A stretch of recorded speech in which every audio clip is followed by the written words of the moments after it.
Our next guest is one of the premier college basketball metric men. He's a stats guru. He is a friend of the program. His name is Ken Pomeroy on the Deseret First Credit Union hotline. And Ken, you're going with the headband now. I can respect that.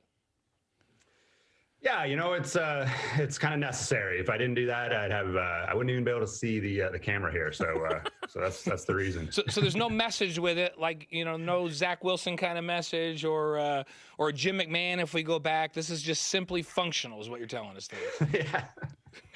Yeah, I'm not creative enough to come up with a witty message. So yeah, just simply a matter of keeping the hair out of my face. Don't rule it out. Maybe later. Let's talk about you're in the news even more than you already are with your metric. The West Coast Conference announces, about a week and a half ago, hey, we have a adjusted winning percentage. We've teamed up with Ken Pomeroy to figure this out so that, not everybody's played the same teams in the league. Certainly games have been canceled, different numbers and whatnot. So what went into this? And can you tell us a little bit more about it? Because the league hasn't really explained what's in it. Yeah, it's hard. I don't want to blame them too much. It is hard to explain. I think people, if you're a college basketball fan, you were raised on the RPI. It was kind of a simple formula. You could, explain it in terms of this times this plus this times this is your number. It doesn't quite work that way in my algorithm, but I guess we'll just take a step back here and start with the fact that it's really designed to account for differences in schedule and adjust the team's winning percentage based on who they played. Obviously, this season that is desperately needed. The WCC itself is kind of a weird conference where there's a lot, there's a great team, there's a poor team at the other end, there's a good mix of different teams, and so schedules can be massively unbalanced. As far as like how it works, like you win, you get a bonus. You lose, you get a penalty. It depends on who you played. If you lose to Gonzaga, your penalty is very small. If you lose to Portland, your penalty is very large.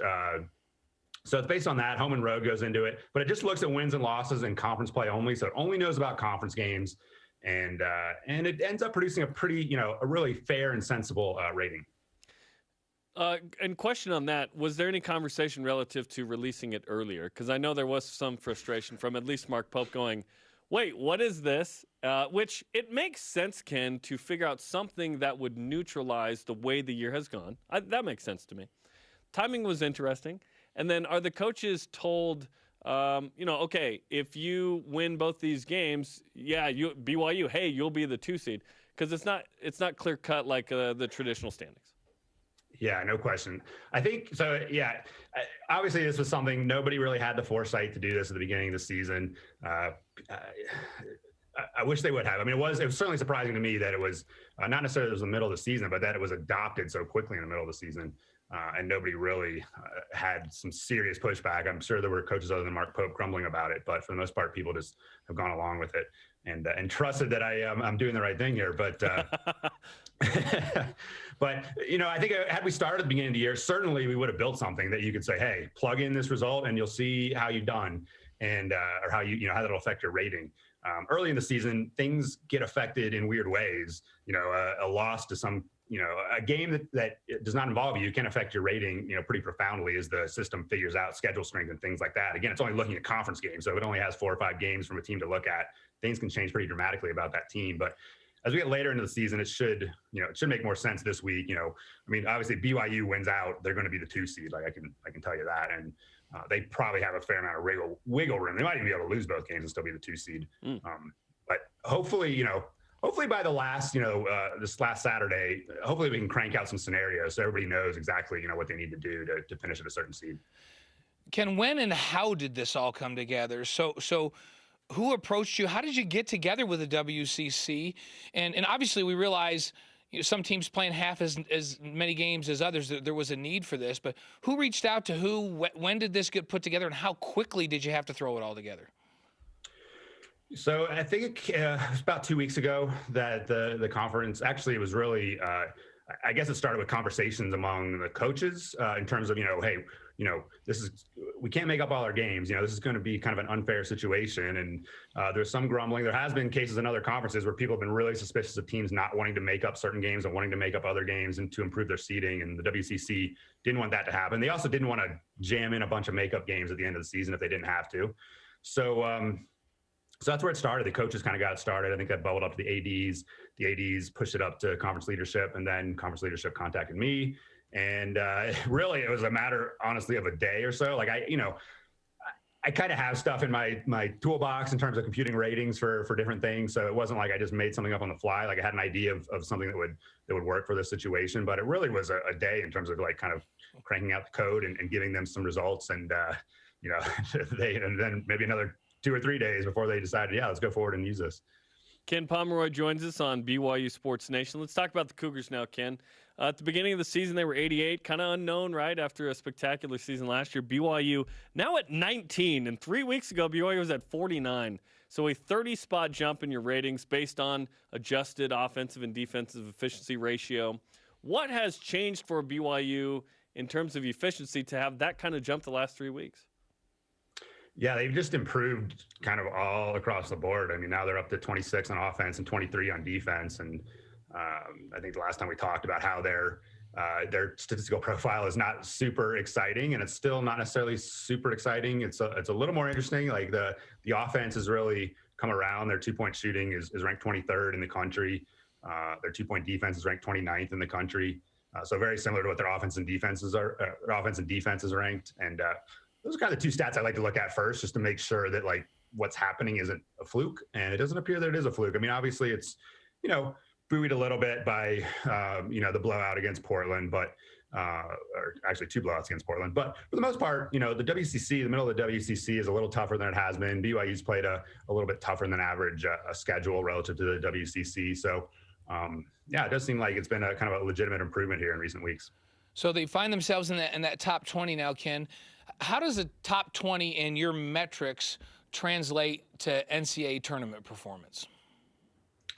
Well, it's pretty encouraging. I mean, when they'll probably be favored in their first game in the tournament, and their second game, in the tournament will be kind of a toss-up probably. And then, if they get to the Sweet 16, that'll be a game where they're probably not favored, but they're not a huge underdog. So, they'll need to play a little bit. They'll need to overachieve, or they'll need the opponent to have a bad game, or they'll need some bracket luck. Maybe they end up not drawing the top seed from their pod. So it's encouraging. The ceiling is really, really high. Like no team ranked as low as 19 has ever won the tournament. But, obviously a lot of teams have gotten to the title game from a ranking like that. So the ceiling is high, and I think the expectations will be pretty high, not to get to the Final Four or anything, but certainly, I think at this point, if BYU gets to the tournament, they're going to get to the tournament, but if they get there and lose, it'll be a little bit of a disappointment. Yeah, certainly the way BYU's playing defense right now, and the 10 deep thing is pretty interesting as well. Let's talk about this. You mentioned earlier, and I want to go back to it a little bit, where you said BYU might be able to lose both these games and still be the 2 seed. Earlier, we were talking about, hey, how much do these 2 games matter for BYU? Because Cougars are pretty comfortable in terms of bracketology, single-digit seed, 19th in Ken Pom. Like, they're probably in a situation where if worse came to worse and BYU lost tonight against San Francisco and St. Mary's on Saturday, that could still be the 2 seed maybe, probably still in the tournament, would probably have to get to that title game. But how much does this week matter in terms of making sure BYU gets into the tournament, in your opinion? It matters a little bit. It is good in the sense that they're playing San Francisco and St. Mary's. And so those won't be, viewed as bad losses. They're obviously in a good position right now. When you look at kind of the bracketologists around the country, basically having them in that 6, 7, 8 slot. So, that's a long way to fall to get knocked out of the tournament. And I don't think losses to San Francisco and St. Mary's, and even another quality loss in the WCC tournament would knock them out of that. So to me, they're in pretty solid shape. I guess the only wild card there is what happens in conference tournaments. We might have more, unusual cases of teams not in the tournament right now getting automatic bids and kind of shrinking the field of at-larges a little bit. But I just don't think that effect is going to be big enough to matter for a team like BYU at this point. So this is the best Gonzaga team. When we look at it in terms of metrics, in the Mark Few era, best in offensive efficiency, second best defensively. In your opinion, is this the best team overall that Mark Few's ever had up at Gonzaga? Yeah, I think so. It's just been impressive, what they've done. One stat to throw out, the last 25 years in terms of conference margin of victory, Gonzaga, their 2019 team is number 1 all time. Their 2017 team is number 2 all time. This team is number 3 all time right now. And the games against Santa Clara and Loyola Marymount, left, so they could improve on that. They could actually still challenge that number 1 spot. But the point is that this team is third. So you might think, well, maybe they're not the best team that Markview has had, but part of it is the schedule. They really, the WCC, as I mentioned, has gotten better. Gonzaga has really kind of filtered out the bad games this year. Obviously playing BYU twice, playing St. Mary's twice. They're playing some of the tougher teams a little more often, and so I do think clearly like this is the best team that he's ever had. I mean, the starting lineup is pretty amazing, and he's obviously got some depth as well. But it's a pretty legitimate honor, I think, right now for Markview, and the expectation is obviously is going to be heavy on them because they're really going to be the favorite to win the NCAA tournament. Yeah, and they didn't lose to BYU, so we think it's probably the best Gonzaga team ever for that fact as well. By our metric, they're the best. Yeah, yes, right? yes. Ken, great stuff. We appreciate peeking behind the curtain there with the wizard of the winning adjusted percentage in the WCC, and thanks for the time, man. All right, thanks for having me on, guys. Appreciate it. It's Ken Pomeroy on the Deseret First Credit Union Hotline. Deseret First, you know why, we show how. So